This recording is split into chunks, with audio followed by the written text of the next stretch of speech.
My 2 o'clock client came to talk to me. Great.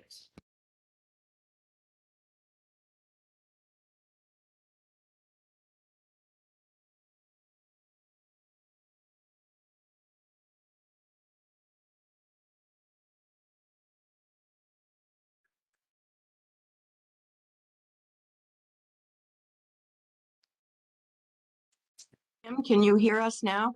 I can finally. I had to switch to my phone. Oh, perfect. Then we do have a Sorry. quorum. Let's get started. Okay. Let's see here. The first item on the agenda are the minutes of our last 2 meetings.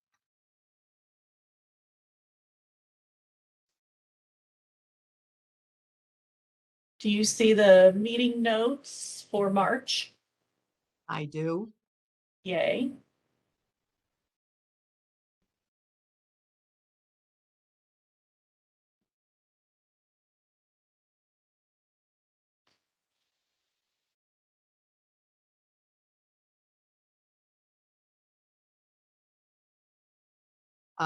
Are there any changes that anybody proposes to the meeting minutes for March?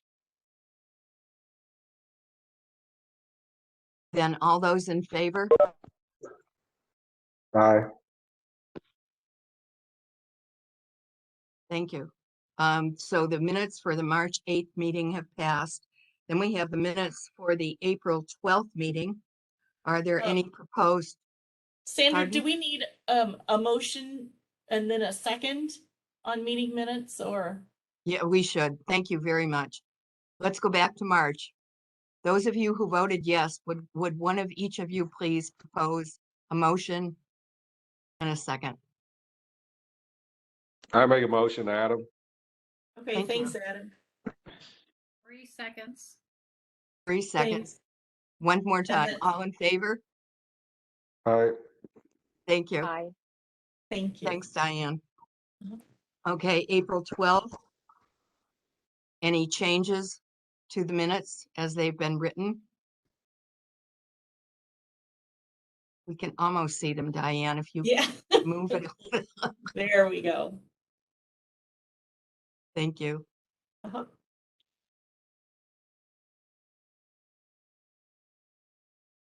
If there are no changes, is there a motion to approve the minutes? Well, I think, Karen, correct me if I'm wrong, didn't you say that for meeting notes, since we didn't have a quorum, you don't have to have minutes but notes? Yeah, I don't think so. That's right. Last time we Okay. didn't have a quorum. Yeah. So that's why these are notes and not minutes, right? That's, Correct. yes. Okay, we still could change them if we felt they were inappropriate, however. Since nobody wants to change them, we'll accept them as they've been recorded. Okay. All right, now we're on to the agenda. Okay.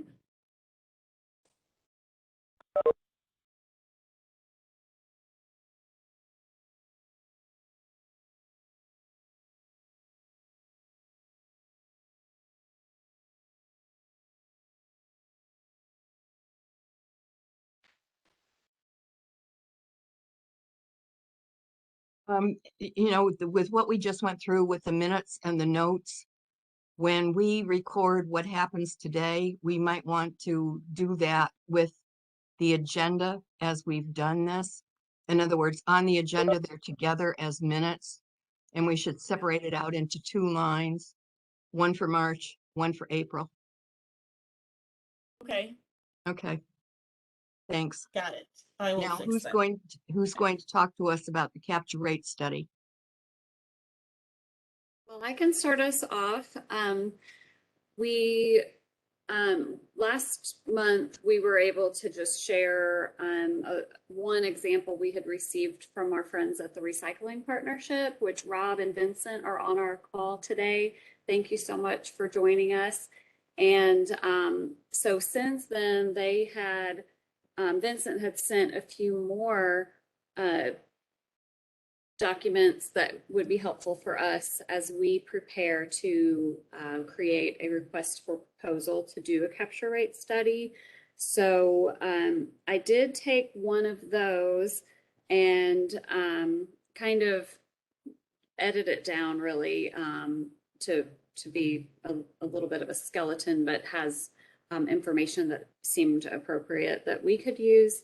I also asked Rob and Vincent to join us if they could, just to be able to share any expertise. They are not prepared with any kind of presentation. We have shared with you all already some of the materials that they offer as far as explaining what capture rate studies are. If you remember those graphics we've shared with you all. So I didn't think we needed anything like that anyway, so that's fine. But we just thought it'd be nice to have them here in case we go through some of this, some of the information that's in our example might pose questions that that we don't have the same experience level. So Diane, do you want me to pull up the one, or why don't you, the draft that I had?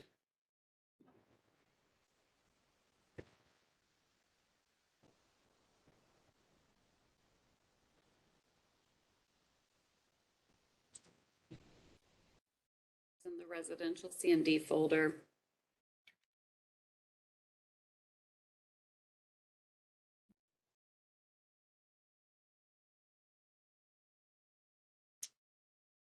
Oh, Is it showing up? yes. Okay. Yes. So in the example sent to us, it was from Minnesota, and they had actually done a CART grant similar to ours. It's a much smaller town, but similar to ours, except that they were doing capture rate studies and doing some research of a before and after the CART deployment. So we aren't doing that kind of research. So I really deleted a lot of the project background, but I figured we'd be able to put in some more background, but for now, it is very basic. And then just to kind of give an overview, Diane, first, then there was the desired data, and two of the elements that they had seemed similar to what we would want. Then they had a section that had a timeline. Of course, that isn't really relevant, and we don't have to create that just yet. And then the list of required content of proposals. So it's really pared down compared to what was there, but I thought it was a good start, at least for discussion on some of the parts that we would want. The elements did include a couple of appendices that explain what commodity categories they looked for. So, so this was actually written by the recycling partnership for that city. So like I said, Vincent and Rob, if you're listening, I just kind of deleted the stuff that was not relevant to us. And then that way we have a little bit less to look at and discuss today.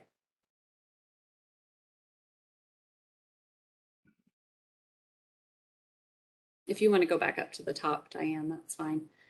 Sorry, I didn't send this out ahead of time. This is something we really just we're looking at today.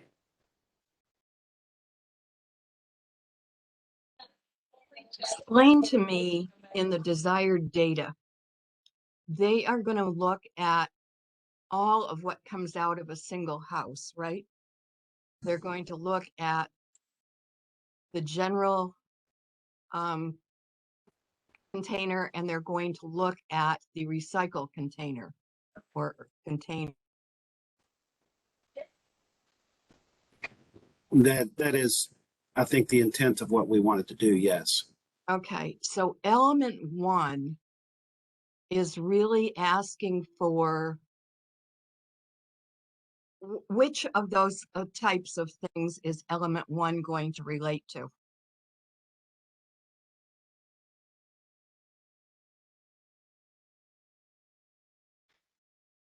Both. When you say types of things, do you mean like the commodities in particular? I guess I'm thinking to myself, okay, all of this paper makes sense, but if I'm trying to apply it physically to what they're going to do, I'm having some problems. So if you go back up to element 1, my understanding, and Vincent and Rob, if you guys have any suggestions for here, please jump in. My understanding is what we're looking for here is they're gonna analyze what's both in the garbage and recycling cart and determine the capture rate for the individual components in both of those. Obviously, if it's going into the landfill, it's not captured, and that would be not, that would be calculated as a commodity that is not captured. What's in the recycling bin is what is captured. And of course, on the flip side of that, what is not supposed to be there, what is considered contamination that's in the recycling bin would also be called out as a contaminant, and things that we would want to work on that should be gone. I don't know if I explained that well enough, because I think what I was getting at, Sandra, from listening to you is you're trying to relate this to either the garbage or the recycling. No, in fact, the opposite. It may be the fact that element 1 to me, and now I know I sound like Sarah Lynn, it conveys something much more narrow than what I think you're looking to get out of it.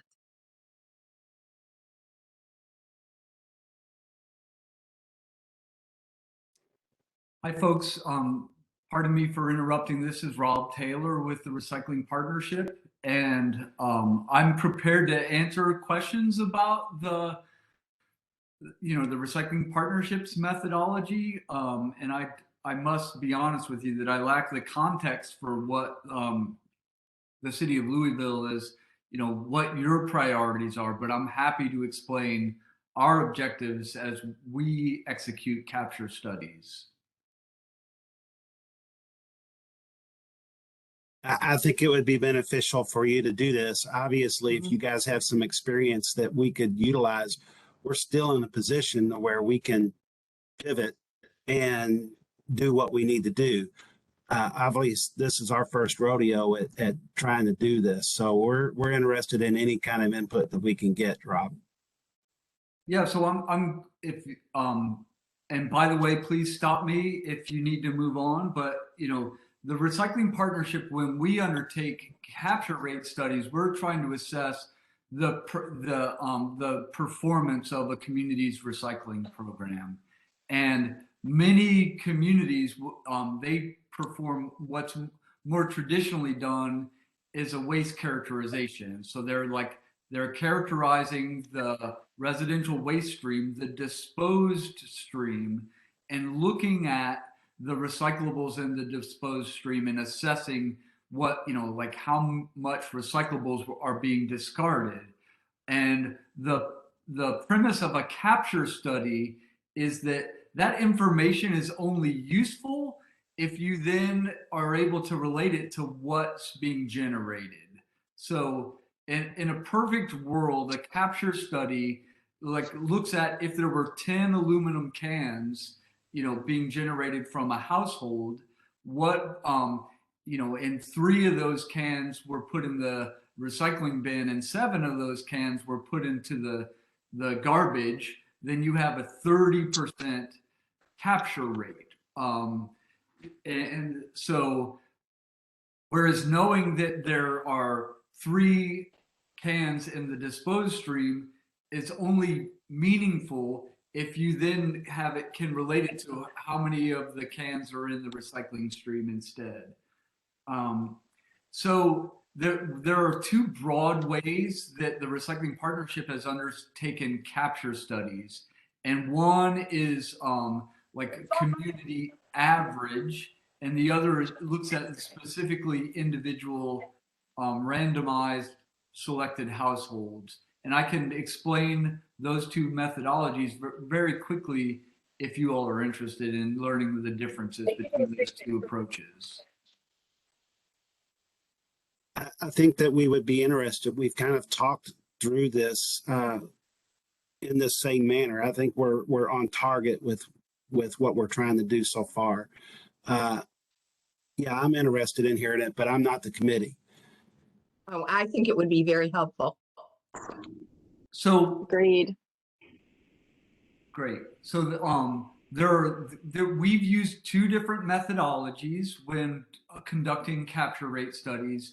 One tells you about the average performance of a city recycling program, and that involves what we call back of truck sampling. And so in that case, you select recycling trucks and garbage trucks that are serving the same area of the city, and you sample the garbage out of the garbage truck, and you sample the recyclables out of the recycling truck, and you effectively inventory the amount of recyclables that were in the disposed stream relative to the amount of recyclables that were in the recycled or recovered stream. And that's element one, like how much of the aluminum was in the garbage versus how much of the aluminum was in the recycling. And that tells you about the full system performance, but without giving you insights about individual household behaviors. The other methodology we call cart-based capture rate studies is to select, using statistics and randomized work, to select individual households, and you need to have a statistically valid sampling methodology assigned, but then you go to the garbage and the recycling from those individual households, and you audit those particular that particular household's recycling and that particular household's disposed stream. Of course, it's completely scrubbed of personal information so that you're not exposing any one individual's habits or behaviors. But then you sample across a city so that you're understanding like individually how different types of households are performing on their recycling. And you can get more information, like for instance, what kinds of recyclables are more likely to be recycled by individual households and what's likely to be missed. So like if a household can be particularly good at recycling their beverage containers, but not particularly good at recycling the containers associated with cleaning products, like where like you learn more information about recycling behaviors in that way from the cart-based study. And so it really just it depends on, and you would frame this up in your request for proposals. You would be saying like, here's what we want to do. We want to conduct a truck-based sampling study, or we want to conduct a cart-based capture rate study and you would have a desired data which is more about like individual household performance as well in the cart-based study. When you talk about a statistically significant number, roughly what percentage roughly are we talking about? A very small percent, and it depends on the routes being examined. And I need to be honest with you that that's the sort of thing we usually assign to our consultants to determine. They're the ones who do the statistical work to say like, all right, if you're planning to sample routes that cover 10,000 households, then you have to have this many data points in order to be able to draw conclusions that you can reasonably say represent, the city as a whole. And I'm not a statistician, so I can't tell you what that is. If I could quickly jump in. Hello, everyone. My name is Vincent Larray. I also work with the Recycling Partnership. I think it's important, just generally with most sort of data actions, is to know like what it is you're wanting to answer. And so I think that would probably be a good place to start as you consider back of truck or a cart or some other type of study. And I did want to maybe flag that this will be not complicated in a bad way, but it'll take a little bit more care because not every Louisville household has opted into your program. And so if depending on exactly what you want to study and exactly the question you want to answer, you'll just have to be careful about which households you're pulling so that you're able to pull both recycling and solid waste or trash from both. So a capture rate study doesn't, I mean, it works with a household that doesn't recycle. It's just the recycling is zero. And so it's a zero. And so I just wanted to maybe make sure that that wrinkle was accounted for as y'all are kind of early in this process. Actually, that wrinkle is I agree with you, is absolutely critical. And Pete, you correct me if I'm wrong, but my perception is that what we would like to do with this capture rate study is more effectively target parts of our community for educational purposes to increase their recycling. And you're right, that's part of the issue. Jefferson County is anything homogeneous in what it's doing, and that makes education difficult. Yes, Sandra, I agree. We've talked about, and I think that we lean more towards the improving and learning about the behaviors at the individual household level so that we can tailor our messaging, our educational messaging to improve those individual recyclers. And we've kind of moved away from the truck-based survey approach. So, we have, and Sandra's right, we've got a urban area, we've got an urban area that has both really great recyclers, and we've got an area that the participation is low and higher contamination rates. And we have a collection of home rule cities that have contracted services that may be different. And then we have a subscription-based collection system where people choose the services that they get. So part of what will make this difficult is making sure that we're identifying the individual households that would be participating. And it gets more difficult as you move away from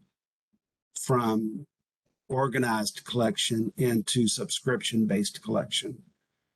Because at that point, you don't know where they're at, and you've got multiple haulers that may be servicing a specific area. So, yeah, I think that we are towards the cart-based service, trying to do 3 to 4 different areas of the community to learn behaviors that we can utilize then in our education programs that's tailored to those individuals' areas so that we can improve recycling there. I had a quick question, if I could. Certainly.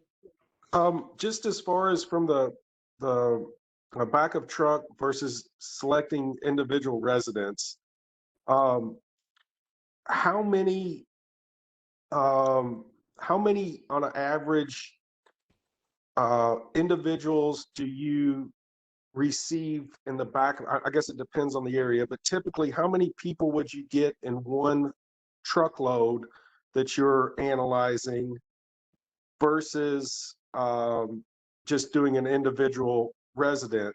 So when you say use the back of truck method, roughly how many households are you analyzing with the back of truck method? And then with that in mind, say you're analyzing 50 residents, if you were doing just an individual resident, how many of those 50 would you choose if you were doing it the other way? Does that make sense? I thought that was a good question. If I could, I think when you start to do the back of truck method, you start to get away from the individual behaviors because you're picking up people that aren't necessarily recyclers. And it's going to be highly variable based upon the area that we choose to do. I know the subscriber based areas, we might have to go past 10,000 households to get 50 recyclers. Whereas in the Highlands, you might have to go past 500 or 200 to get 50 recyclers. So if it's back a truck, I would think that the more households that you have to pass by, the more you're going to get away from the behaviors that you want to find in individual households. I don't know if that Okay, made but any going sense back to whatsoever. Adam's, Sort of. Yeah. So, sorry, Sandra, but go to ahead. me, this only works if you're selecting people that are doing both. They are recycling and they're having trash pickup. So you're going along with that same customers, and you're taking all their trash, checking the back of the truck, taking all their recycling, checking the back of the truck, and then somehow coming up saying, hey, there's, I don't know, 30% recyclable material in this trash that could have gone into the recycling bin. So that to me is how you somewhat determine that capture rate with the back of truck method. But my question is, like I said, how many residents typically does it take to fill up a truck with both? I think you would have to do it equal. If you're doing 50 residents with their trash, you'd all have to do the same 50 residents with their recycling, and then look, like they said, through the back of truck to try to determine a percentage or a capture rate versus individually just going through their trash through the recycle cart. Am I missing that, or do they not have to have both things going on? This is Rob Taylor from the Recycling Partnership, and I'll attempt to answer that question, and of course, respond to follow-up too. So when it's based on the number of households on the route. So a garbage truck, and Pete, correct me if I'm wrong, and I don't want to misrepresent, but so like a route might cover somewhere between 800 and 1100 homes, just depending on the collection style that's being deployed, whether it's a rear packer or a side loading truck. And so when you're doing a truck based, sampling, you're taking into account the number of households that were on that route, and you're sampling the material out of that truck and anticipating that it's representative of the material from that certain number of homes. And then you basically do the same thing for the recycling route, and it may be a different number of households, but so it's being proportioned. So if the recycling truck is serving 1,500 households and the garbage truck is serving 900 households, then you're taking the proportion of the sample relative to the weight of the full load, and allocating a per household a percent across that load, and then comparing them relative to one another, so that you're doing an apples to apples.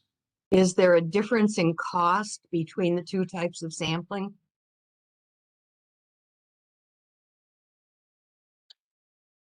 Yes and no, and it also just depends on how we've usually said, like, what are we trying to answer as we go to work in a certain community?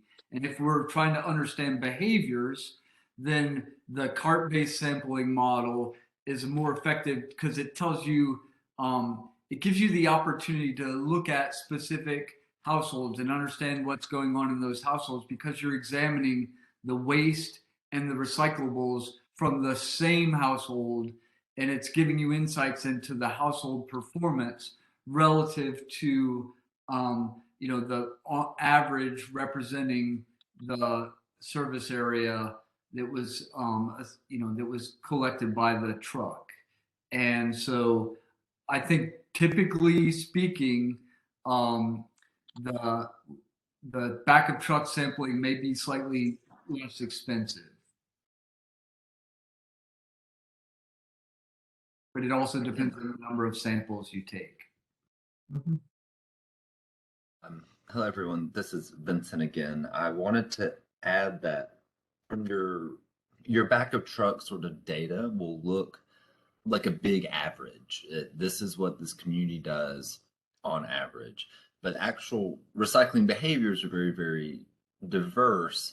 And so let's say that you were to go, do a cart-based study, just to keep the numbers even, we'll say it's 50 households recycling and trash. There will be an appendix that has the makeup of all 50 of those households. But really what you're looking for is to group them into different behaviors. So what does an avid recycler in Louisville, what do those behaviors look like? And that's going to be a column of folks. What does a kind of a median, maybe a low recycler, and then maybe a fourth or a fifth one, just depending on how the data and how your demographics broke down. And so that as we've talked about, like what an individual household looks like, you would have that data, but it would most likely be broken down into kind of a behavior profile. And so that would be kind of, then you would start to work on your messaging to reflect that, whether it's, depending on who you wanted to, what type of recycler you wanted to target. With, of course, the highest value being bringing new recyclers in. I'd rather have, access is like always a critical component of this. And so that's what the kind of the cart-based study allows you to do, is target specific like behavior profiles of your residents. Whereas a backup truck, it's going to average all that out, but it does allow you to look at like what is our system doing. And so the system question is good for citywide anti-contamination campaigns, participation campaigns, doing things even by route, growing your conversations with your processors and your haulers so that they know like what to expect and what you can work on. It helps you also do material specific messaging, like, hey, Louisville, let's work on let's recycle more aluminum cans. And so I wanted to make sure that we were clear about what you would expect out of this and what you would want to use it for. Because I very much appreciate the question about cost. It's always going to be a part of the conversation, but you're really getting two different types of data from it. And so it's a bit apples and oranges, and sort of similar apples and oranges, but they are still different fruit that to really like push this metaphor too far. They're going to be different. You'll cook with them different. You'll do stuff different with those two fruits, despite how similar they may be. And so, yeah, that's all. I just wanted to add that because I didn't want that to be lost. I have one more question also, if I may. Go ahead. Do you all use one method to determine the other? So to me, let's say you start in an area and you do the backup truck method, and you find by your research that this particular area does a very, very good job recycling. There's very little that's not being captured, and you decide that, hey, there's really no point in carrying on individual residents from that area because it's not money well spent. But then when you find a backup truck area that is having a very poor capture rate, at that point, then do you say, hey, we maybe need to focus more in this area and do some individual studies to try to find out why this area is lacking in capture rate?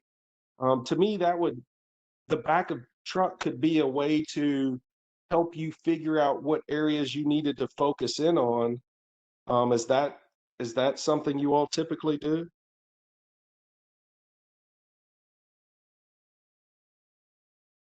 So, basically we are busy trying to understand how the choices that residents are making as they decide what they put in their recycling bin and what they put in their trash can. And our goal is to move more of the materials from out of the garbage and into the recycling container. And we know, for instance, that corrugated cardboard and glass tend to be two of the more widely recycled materials, whereas plastic, certain types of plastic and aluminum and steel may be less commonly recycled. And so if like if you want to advance recycling, you might remind everybody that the plastic bottles are recyclable, and you might need to make more clarity about about the messaging that you're using to convey which kinds of plastics should be in the recycling bin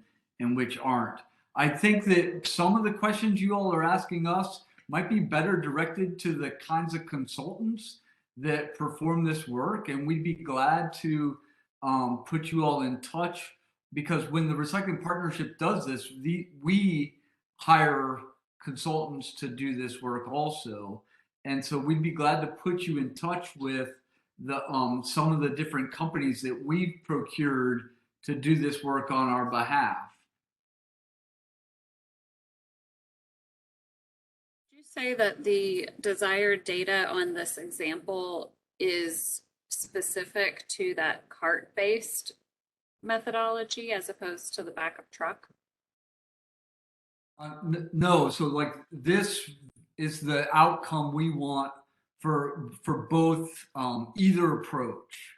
And so like, just to simplify those two elements, the first element is saying what's being recycled versus what's being thrown away, and which materials are being recycled more and which materials are being recycled less. So that's element one. And element two is, of what people are putting in their recycling container, what is supposed to be there and what isn't supposed to be there, and what are our biggest problems, the most common contaminants, so that you can help make sure to focus your anti-contamination messaging on the most common problems to get the biggest bang for your buck. So like, you will learn, for instance, that plastic bags perhaps are your most common contaminant, where they may not be the biggest contaminant by weight,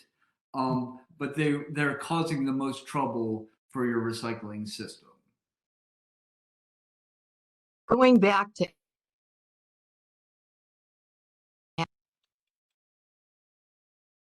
because I think it would be actually really interesting to do the element one study on the different types of opportunities exist within our recycling stream. In other words, it would be interesting to look at areas that have total recycling, areas that have recycling if people want it, and to see if we're targeting the cart studies, how much effect would it have? Like Adam gave an example of a place that is already doing a fine job. Probably a cart study isn't going to get us a great deal more things that don't go into the landfill.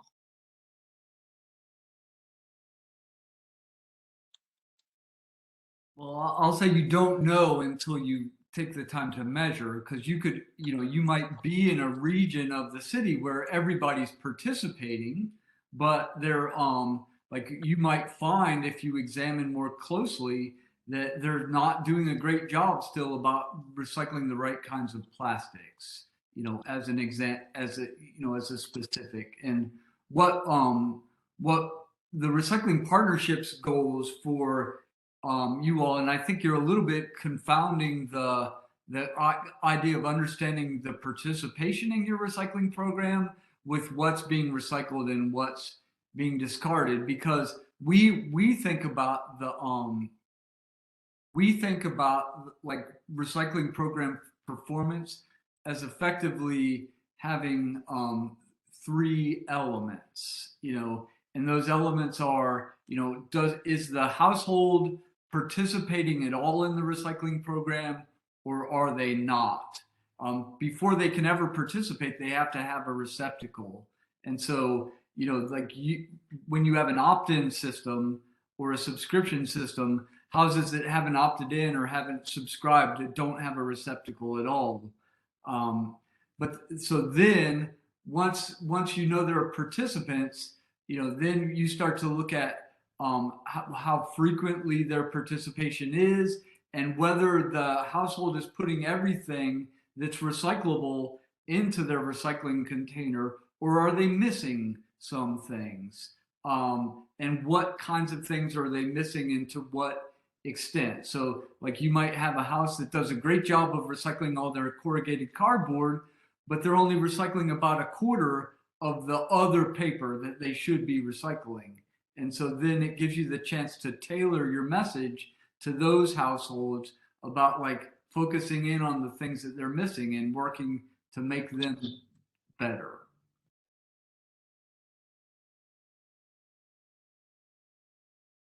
Rob and Vincent, this is Pete. I have a question, and kind of goes back to what Adam had asked earlier. Is there any communities that have done a general back of truck study to kind of understand a little bit better about where they can target the cart-based study?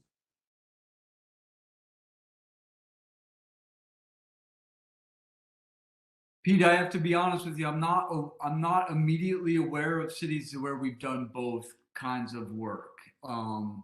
And so we have a person who leads our measurement work that I might be able to ask that. Like, have we ever started with the back of truck sampling and then later come back and done the specific cart-based sampling in the same community? And I don't know that we've done that, but I'll look into that and follow up with you all. Mostly what we're doing is we're trying to measure the outcomes associated with our work. So for instance, like you all, if before you moved from weekly to every other week, you could have had the chance to assess your recycling program performance by doing a before under the weekly scenario, and then doing another study after you've moved to every other week to understand whether that transition impacted people's recycling behavior. So that kind of before and after, like doing a study to create a baseline, and then doing an intervention, and then determining whether that intervention had the desired outcome.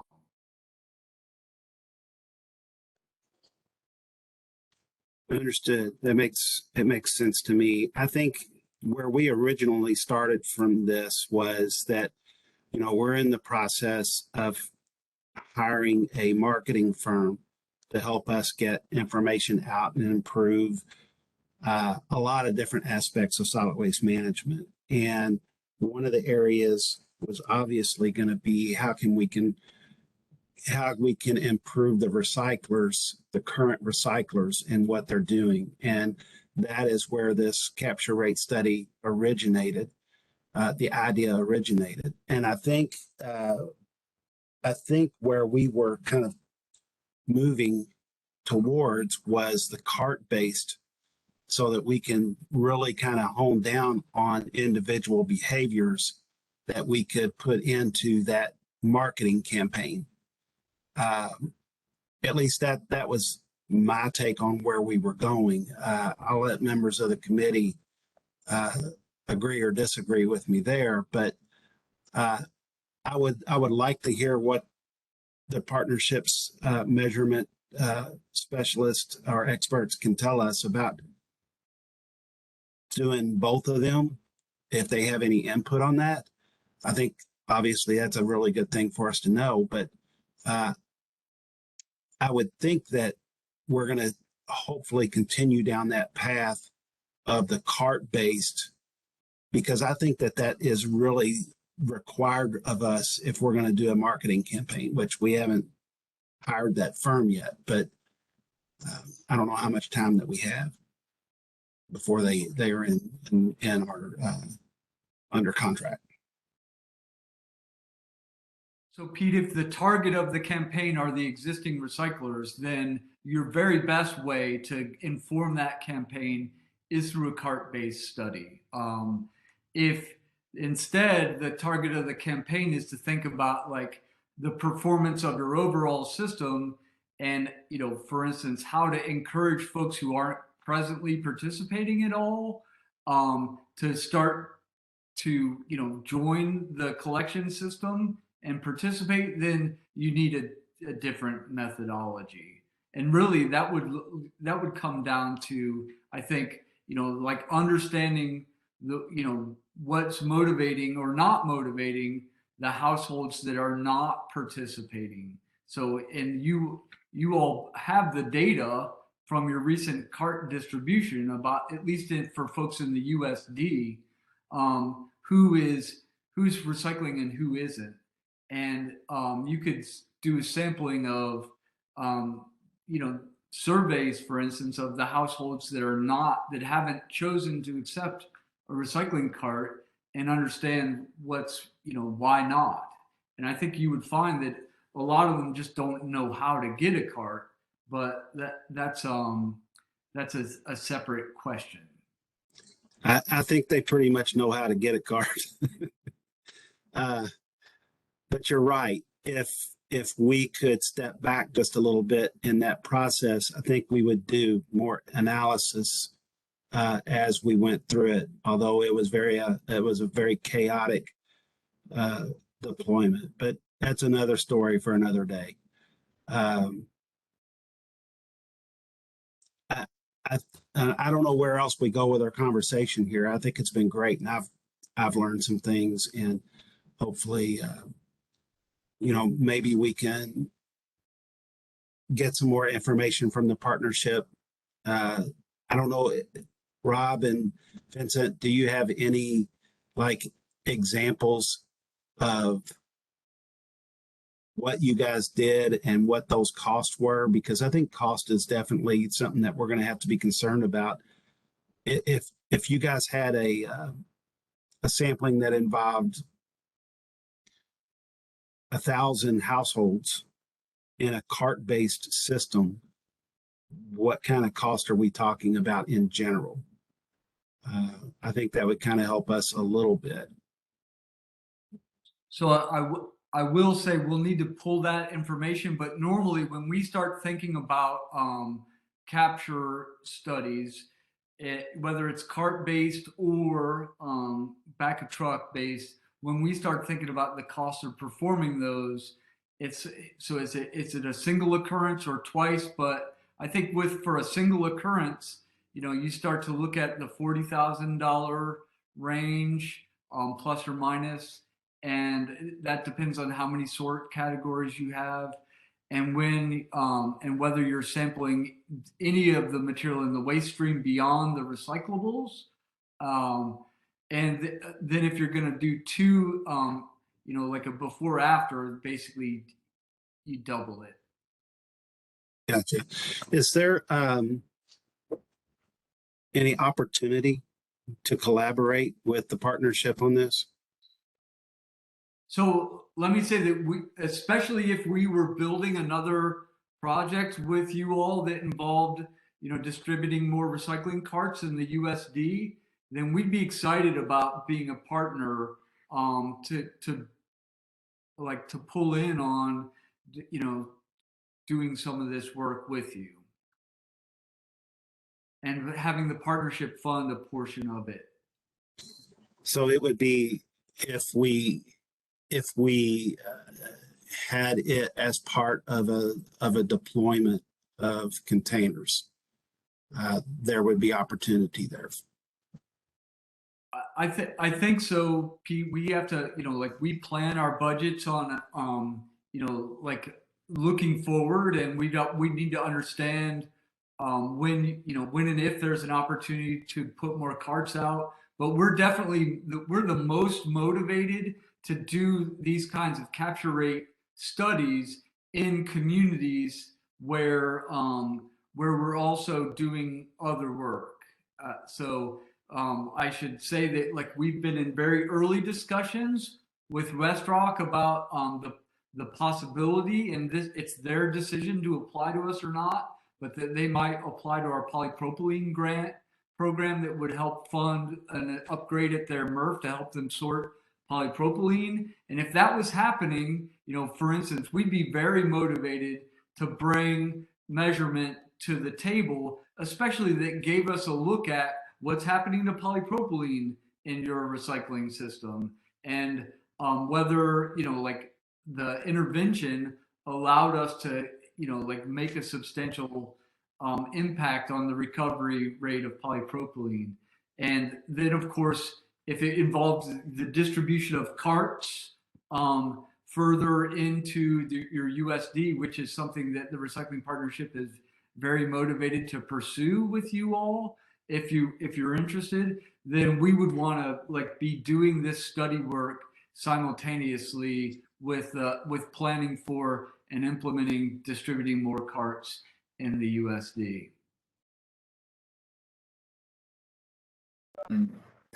Thank you.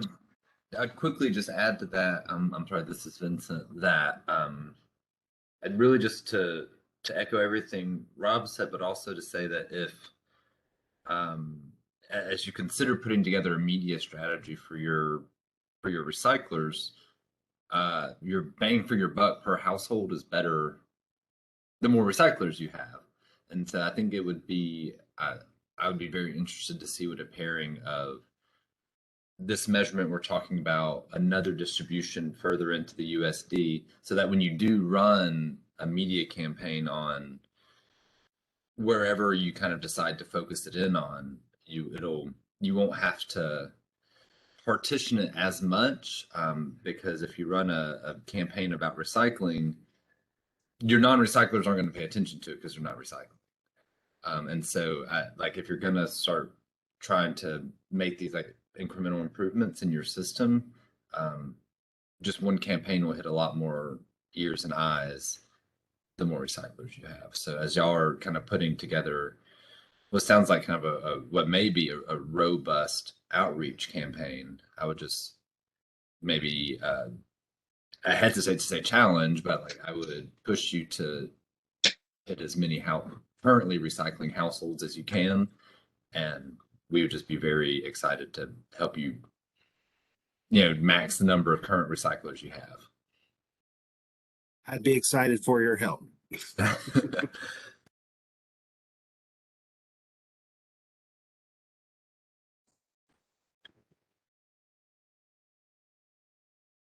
Where would you like to go from here?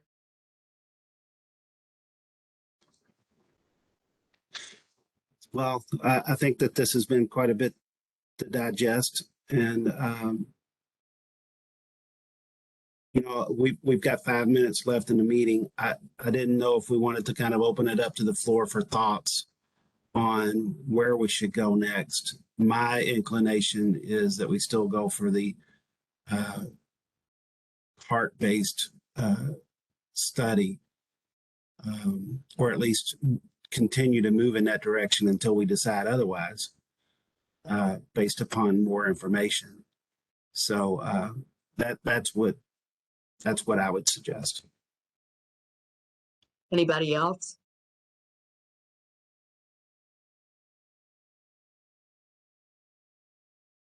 I personally liked their offer to have some of the people who actually do the studies answer questions. I think we should go in the direction you're talking about, Pete, but I don't think it would hurt to gain more knowledge. Agreed. How can we, just as I guess this is a procurement question, is if we start having discussions with people that provide the service, we don't want to put them in a trick box where they can't bid on the contract if it comes out. So I just want to be very careful in how we do this and have these conversations. I think that the conversations would need to deal more with methodology and certainly not deal with expenses or things that related to the individual items of a contract. If I have never seen one of these contracts before, so I don't know how detailed they get.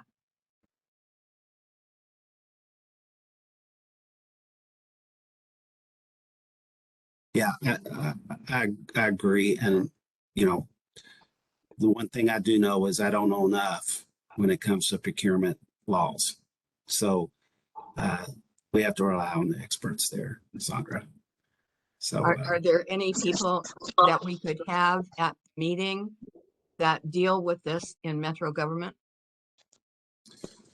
well, we have an assigned procurement person that in general could tell us what the do's and don'ts are and maybe even attend and give suggestion. But they're not going to have the expertise and to listen. If they were in the room and they said, hey, you guys are starting to veer into something that you really shouldn't veer into, they can steer us away from any kind of an issue like that, I believe. What do the rest of, You cut out, Sandra. I didn't hear what you said. what would what do the rest of the committee we should do? I kind of wonder, again, from a pricing standpoint, you know, what's the cost to do a backup truck? What's the cost to do a individual cart survey? To me, having a little bit of that knowledge would in turn, I think, help me determine what I feel like would work better than others. I don't know. I feel like the back of cart, you're getting a whole lot more households information than just doing a few individuals on the street or something like that. To me, that would be a whole lot less expensive than looking through trucks, but I don't know. It's definitely not my level of expertise or that. So I would have a real hard time giving too much information here, but I don't know. I have a hard time figuring out which would be the best way to go without do other cities that have done this, do they have a particular method that they use that we could somewhat copy off of? Or I'm really surprised that people don't do both methods. I'm surprised there's not a little bit of back a truck and then a little bit of individual looking at carts, but again, definitely not my level of expertise.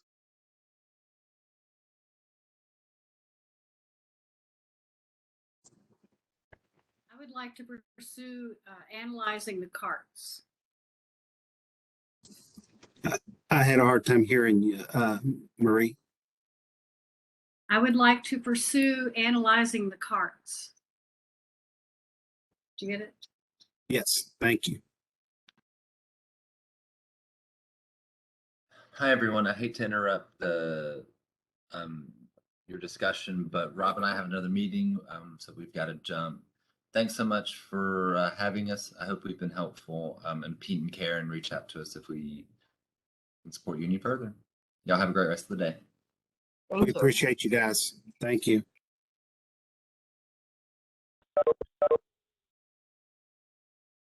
When I'm listening to Adam, I'm thinking back to some of our earlier conversations where and even today, where we talk about the different kinds of services available throughout.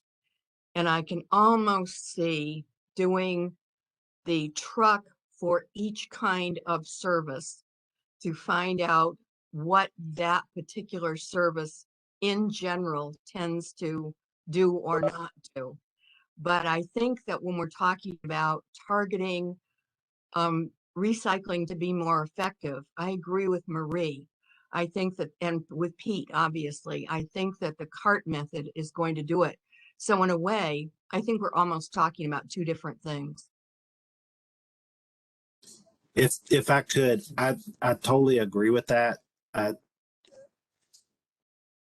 And I kind of follow in suit with Adam in the fact that I don't know why people wouldn't do both, but I definitely see the benefit.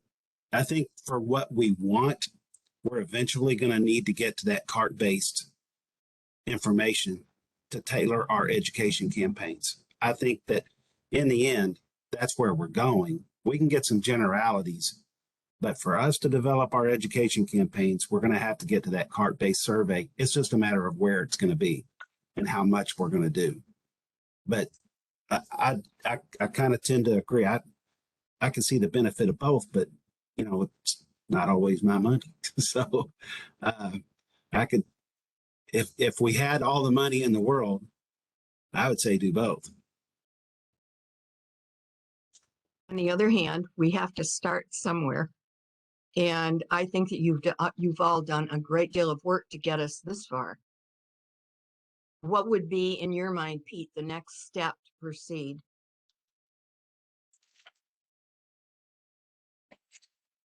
I still I believe that we need to continue down the path of the cart-based and still keep our mind open to further information and continue to try to attract that additional information that may change our mind. But I don't think that in the end, all the work that we do based for the cart-based study will go to waste, because again, I think that's where we'll end up in the end to get our finite data that we need to develop for education. Does anybody want to speak to that? Well, we're 3 minutes past our time. Unless there's anything more we need to talk about today, I'll entertain a motion to adjourn. I have one more quick thing, just input wise. Pete, I know you said, I think in the last advisory committee meeting, that you did receive a asphalt mix design that has shingles in that design. I haven't got it in my hand. And yes, what we have done is working with the Asphalt Association of Jefferson County, they have come up with what they believe would be a performance-based system. What they want to do is talk about how to incentivize that, or how it went back to the same conversation that we had when we went out there the first time. It was, do you require a specific mix, or do you if you don't have that mix, you don't get the job, or do you say, hey, you can get extra points if you use this material? And I think that's the part that's got to be worked out. I've reached out to our Metro roads or engineering department about how they are doing that. And thus far, I've not been able to set up a meeting between the Asphalt Association and our people, and to get our procurement people in the same room to have that conversation. And what they feel like the best way to do it is. I mean, I know a lot of people want to work on the incentive-based system, and that does do a lot of stuff, but sometimes in the end, it might not be the best for the people that are trying to purchase. I don't know. I think that there's some concerns in both directions, and I don't know which way to go. It's a tough one. See, I don't like the performance-based, because to me, the performance-based is what got us in the situation we're in right now. Too many people thought their performance was good, and it turned out it wasn't. So I think when you allow them to decide how much recycled asphalt shingles they put in the mix, that's when you have problems. When you make them put a certain percentage in there, then that is a responsible percentage, then we'd be able to get further with it. I think the problem initially was letting people determine what they could put in there, and they got carried away with it. They didn't do it responsibly. And that's why we're in the situation we're in now, where no shingles are getting recycled. So I personally don't like the performance-based. I would like just a cut and dry mix design that we know is a responsible amount in there. And then if you can market that mix design to as many potential asphalt buyers as possible, then you get somewhere and everyone's on an equal playing field as far as what they're putting in there. That's just, again, my 2 cents on the issue. Something I am more familiar with, but I know we're running over. I knew you said you had gotten some information there, and I just wanted to kind of follow up on that a little bit and see how far that had progressed. I can appreciate your comments on it, and I don't necessarily disagree with you. I think that there's some nuances with the performance base that you have to prove it. It's not because you say so. It is something that you have to prove. But I think that is a great conversation. Maybe me and you can have a little bit more conversation after the meeting or at another time. Agreed. And I'll have that with our department in here as well. Okay, yeah, that sounds good. I definitely wanted to revisit that, or I know you mentioned it. I just thought the subcommittee would be a better time to talk about that.